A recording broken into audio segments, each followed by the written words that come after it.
Hi ವೀಕ್ಷಕರೇ ನೋಡಿ, ಕೊನೆಗೂ ಸರ್ಕಾರದಿಂದ ಗೃಹಲಕ್ಷ್ಮಿ ಫಲಾನುಭವಿಗಳಿಗೆ ಸಿಎಂ ಡಿ.ಕೆ. ಶಿವಕುಮಾರ್ ಅವರು 6,000 ಗೃಹಲಕ್ಷ್ಮಿ ಹಣನ ನಿಮ್ಮ ಬ್ಯಾಂಕ್ ಖಾತೆಗೆ ಜಮಾ ಮಾಡುವುದಾಗಿ ಭರ್ಜರಿ ಗುಡ್ಡಿಸ್ನ ಕೊಟ್ಟಿದ್ದಾರೆ.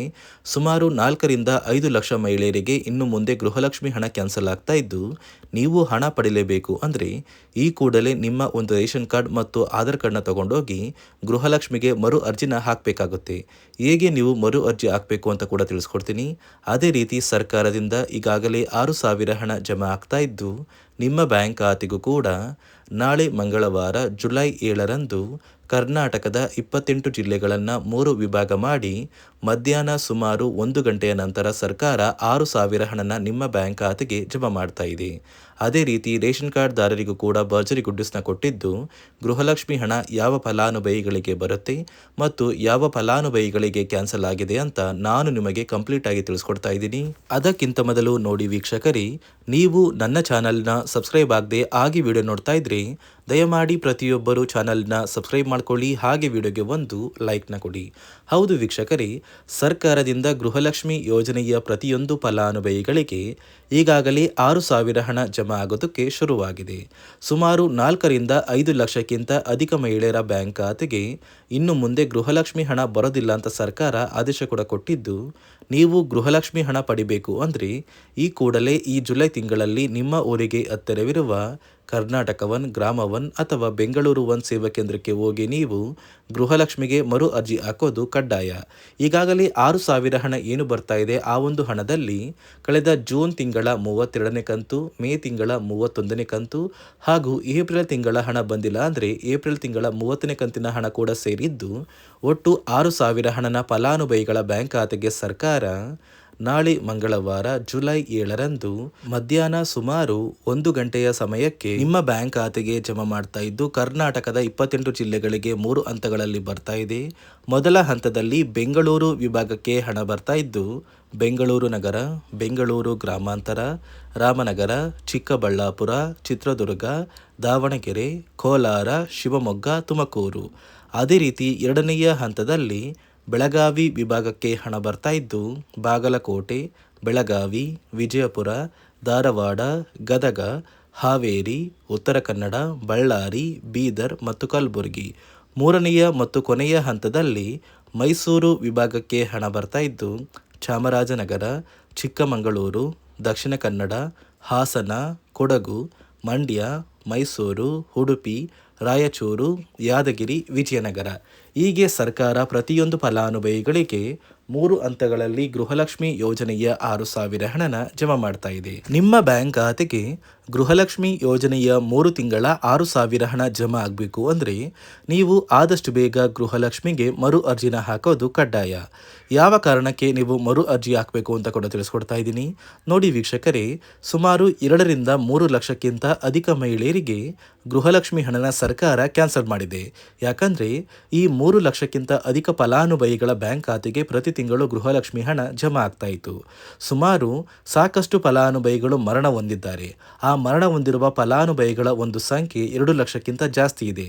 ಇದೇ ಕಾರಣಕ್ಕೆ ಪ್ರತಿ ಫಲಾನುಭವಿಗಳು ಗೃಹಲಕ್ಷ್ಮಿಗೆ ಮರು ಅರ್ಜಿನ ಹಾಕಿ ನಿಮ್ಮ ಬ್ಯಾಂಕ್ ಖಾತೆಗೆ ನೀವು ಹಣ ಪಡಿಬೇಕು. ಇಲ್ಲಿ ಮರು ಅರ್ಜಿ ಹಾಕುವ ಮೂಲಕ ಸರ್ಕಾರಕ್ಕೆ ನೀವು ಇನ್ನೂ ಕೂಡ ಗೃಹಲಕ್ಷ್ಮಿ ಹಣನ ಪಡಿತಾ ಇದ್ದೀರಿ ಅಂತ ತಿಳಿದು ಬರುತ್ತೆ.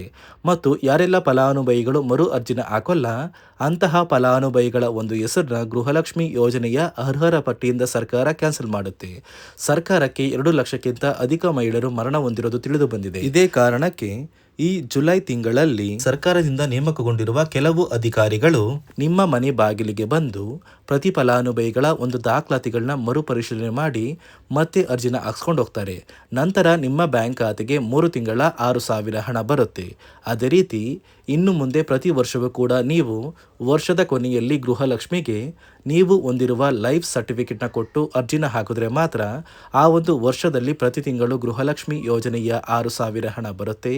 ಈಗಾಗಲೇ ಫಲಾನುಭವಿಗಳಿಗೆ ಗೃಹಲಕ್ಷ್ಮಿ ಹಣ ಜಮಾ ಆಗೋದಕ್ಕೆ ಸ್ಟಾರ್ಟ್ ಆಗಿದೆ ಮತ್ತು ಸರ್ಕಾರ ಈ ಗೃಹಲಕ್ಷ್ಮಿ ಹಣಕ್ಕೆ ಕೆಲವು ನಿಯಮಗಳನ್ನ ಕೂಡ ಜಾರಿಗೆ ತಂದಿದೆ. ಅದೇ ರೀತಿ ರೇಷನ್ ಕಾರ್ಡ್ ಹೊಂದಿರುವ ಪ್ರತಿಯೊಂದು ಕಾರ್ಡ್ದಾರರಿಗೂ ಕೂಡ ಸರ್ಕಾರ 3 ಮುಖ್ಯವಾದ ಭರ್ಜರಿ ಗುಡ್ಡಿಸ್ನ ಕೊಟ್ಟಿದ್ದು, ಮೊದಲ ಒಂದು ಗುಡ್ ನ್ಯೂಸ್ ಬಂದು ಸರ್ಕಾರ ಹೊಸ ರೇಷನ್ ಕಾರ್ಡ್ಗೆ ಅರ್ಜಿನ ಸ್ವೀಕಾರ ಮಾಡ್ತಾ ಇದೆ. ನೀವು ಕೂಡ ಹೊಸ ರೇಷನ್ ಕಾರ್ಡ್ನ ಪಡಿಬೇಕು ಅಂದರೆ ಆದಷ್ಟು ಬೇಗ ಅರ್ಜಿನ ಹಾಕಿ.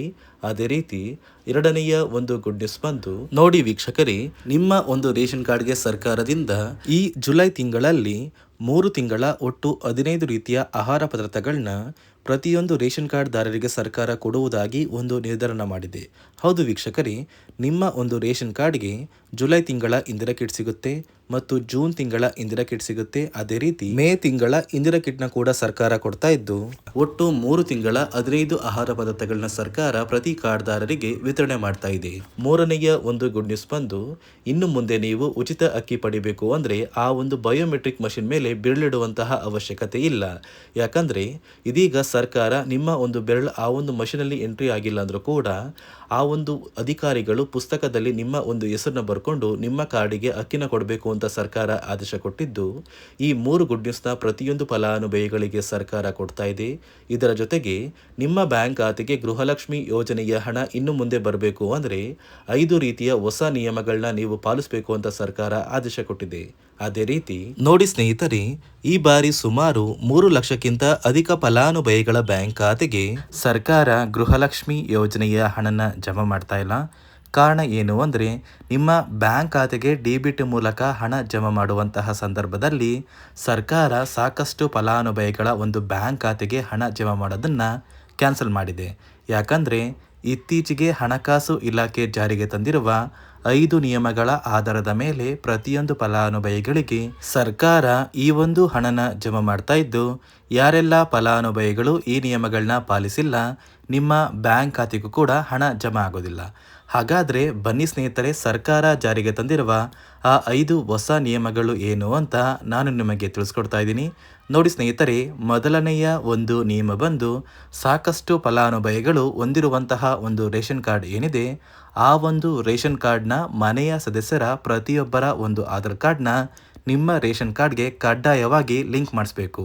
ಅಂದರೆ ಈ ಒಂದು ಲಿಂಕ್ ಮಾಡಿಸುವಂತಹ ಒಂದು ಪ್ರೊಸೀಜರ್ಗೆ ಸರ್ಕಾರ KYC ಅಂತ ಕರೀತಾರೆ. ನಿಮ್ಮ ರೇಷನ್ ಕಾರ್ಡ್ಗೆ ಇನ್ನೂ ಸಹ KYC ಆಗಿಲ್ಲ ಅಂದರೆ ನಿಮ್ಮ ಬ್ಯಾಂಕ್ ಖಾತೆಗೆ ಸರ್ಕಾರ ಮುಂದಿನ ದಿನಗಳಲ್ಲಿ ಗೃಹಲಕ್ಷ್ಮಿ ಯೋಜನೆಯ ಹಣನ ಕ್ಯಾನ್ಸಲ್ ಮಾಡುತ್ತೆ. ಅದೇ ರೀತಿ ಎರಡನೆಯ ಒಂದು ನಿಯಮ ಬಂದು ಸಾಕಷ್ಟು ಫಲಾನುಭವಿಗಳು ಕಳೆದ 3 ತಿಂಗಳಿಂದ ಸರ್ಕಾರದಿಂದ ಬರ್ತಾ ಇರುವಂತಹ ಒಂದು ರೇಷನ್ ಏನಿದೆ ಅಂದರೆ ಉಚಿತ ಅಕ್ಕಿ ಏನಿದೆ ಈ ಒಂದು ರೇಷನ್ನ ಪಡ್ಕೋತಾ ಇಲ್ಲ.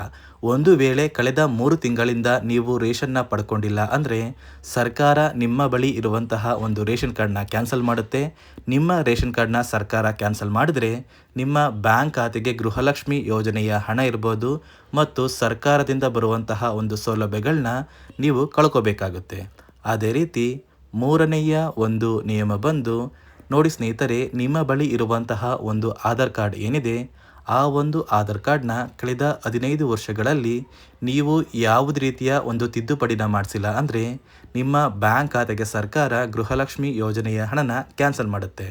ಯಾಕಂದರೆ ಸರ್ಕಾರದಿಂದ ಬಂದಿರುವಂತಹ ಒಂದು ಆದೇಶದ ಪ್ರಕಾರ ಪ್ರತಿಯೊಂದು ಫಲಾನುಭವಿಗಳು ಕಳೆದ 15 ವರ್ಷಗಳಲ್ಲಿ ಯಾವುದೇ ರೀತಿಯ ಒಂದು ತಿದ್ದುಪಡಿನ ನಿಮ್ಮ ಆಧಾರ್ ಕಾರ್ಡ್ಗೆ ನೀವು ಮಾಡಿಸಿಲ್ಲ ಅಂದರೆ ಕಡ್ಡಾಯವಾಗಿ ಆದಷ್ಟು ಬೇಗ ನಿಮ್ಮ ಆಧಾರ್ ಕಾರ್ಡ್ಗೆ ತಿದ್ದುಪಡಿನ ಮಾಡಿಸಿ. ಅದೇ ರೀತಿ ನಾಲ್ಕನೆಯ ಒಂದು ನಿಯಮ ಬಂದು ನಿಮ್ಮ ಕುಟುಂಬದ ಒಂದು ವಾರ್ಷಿಕ ಆದಾಯ 7 ಲಕ್ಷಕ್ಕಿಂತ ಕಡಿಮೆ ಇರಬೇಕು. ಒಂದು ವೇಳೆ ನಿಮ್ಮ ಕುಟುಂಬದ ವಾರ್ಷಿಕ ಆದಾಯ 7 ಲಕ್ಷಕ್ಕಿಂತ ಜಾಸ್ತಿ ಇದ್ದರೆ ನಿಮ್ಮ ಬ್ಯಾಂಕ್ ಖಾತೆಗೆ ಸರ್ಕಾರ ಗೃಹಲಕ್ಷ್ಮಿ ಯೋಜನೆಯ ಹಣನ ಕ್ಯಾನ್ಸಲ್ ಮಾಡುತ್ತೆ. ಅದೇ ರೀತಿ ಐದನೆಯ ಒಂದು ನಿಯಮ ಬಂದು ನಿಮ್ಮ ಕುಟುಂಬದ ಸದಸ್ಯರು ಅಥವಾ ಗೃಹಲಕ್ಷ್ಮಿ ಯೋಜನೆಯ ಫಲಾನುಭವಿಗಳು ಯಾರು ಕೂಡ ಸರ್ಕಾರಿ ನೌಕರರಾಗಿ ಕಾರ್ಯನಿರ್ವಹಿಸ್ತಾ ಇರಬಾರ್ದು. ಒಂದು ವೇಳೆ ನಿಮ್ಮ ಕುಟುಂಬದಲ್ಲಿ ಯಾರೇ ಆಗಿದ್ರೂ ಸರ್ಕಾರಿ ನೌಕರರಾಗಿ ಕಾರ್ಯನಿರ್ವಹಿಸ್ತಾ ಇದ್ದರೆ ನಿಮ್ಮ ಬ್ಯಾಂಕ್ ಖಾತೆಗೆ ಗೃಹಲಕ್ಷ್ಮಿ ಯೋಜನೆಯ ಹಣ ಕ್ಯಾನ್ಸಲ್ ಆಗುತ್ತೆ. ಈ 5 ನಿಯಮಗಳ ಆಧಾರದ ಮೇಲೆ ಪ್ರತಿಯೊಂದು ಫಲಾನುಭವಿಗಳಿಗೆ ಸರ್ಕಾರ ಹಣ ಜಮಾ ಮಾಡ್ತಾ ಇದೆ. ಒಂದು ವೇಳೆ ನೀವು ಈ 5 ನಿಯಮಗಳನ್ನ ಪಾಲಿಸಿಲ್ಲ ಅಂದರೆ ನೀವು ಕೂಡ ಗೃಹಲಕ್ಷ್ಮಿ ಯೋಜನೆಯ ಹಣದಿಂದ ವಂಚಿತರಾಗಬೇಕಾಗುತ್ತೆ. ನೋಡಿ ವೀಕ್ಷಕರೇ, ಸರ್ಕಾರದಿಂದ ಪ್ರತಿಯೊಂದು ಗೃಹಲಕ್ಷ್ಮಿ ಫಲಾನುಭವಿಗಳಿಗೆ ನಾಳೆ ಮಂಗಳವಾರ ಜುಲೈ 7ರಂದು ಕರ್ನಾಟಕದ ಒಟ್ಟು 28 ಜಿಲ್ಲೆಗಳಿಗೆ 3 ಹಂತಗಳಲ್ಲಿ ಗೃಹಲಕ್ಷ್ಮಿ ಯೋಜನೆಯ 6,000 ಹಣನ ಜಮಾ ಮಾಡ್ತಾ ಇದ್ದಾರೆ. ರೇಷನ್ ಕಾರ್ಡ್ದಾರರಿಗೂ ಸರ್ಕಾರ ಭರ್ಜರಿ ಗುಡ್ಡಿಸ್ನ ಕೊಟ್ಟಿದ್ದು, ಆದಷ್ಟು ಬೇಗ ನೀವು ಗೃಹಲಕ್ಷ್ಮಿ ಹಣ ಪಡಿಬೇಕು ಅಂದರೆ ಮರು ಅರ್ಜಿ ಹಾಕಿ ಅಂತ ಹೇಳ್ತಾ, ಇದಿಷ್ಟು ಸರ್ಕಾರದಿಂದ ಬಂದಿರುವ ಮಾಹಿತಿಯಾಗಿದೆ. ನಾನು ಕೊಟ್ಟಿರುವ ಮಾಹಿತಿ ನಿಮಗೆ ಇಷ್ಟ ಆಗಿದ್ದಲ್ಲಿ ನನ್ನ ಚಾನಲ್ನ ಸಬ್ಸ್ಕ್ರೈಬ್ ಮಾಡಿಕೊಂಡು ಹಾಗೆ ವಿಡಿಯೋಗೆ ಒಂದು ಲೈಕ್ನ ಕೊಡಿ.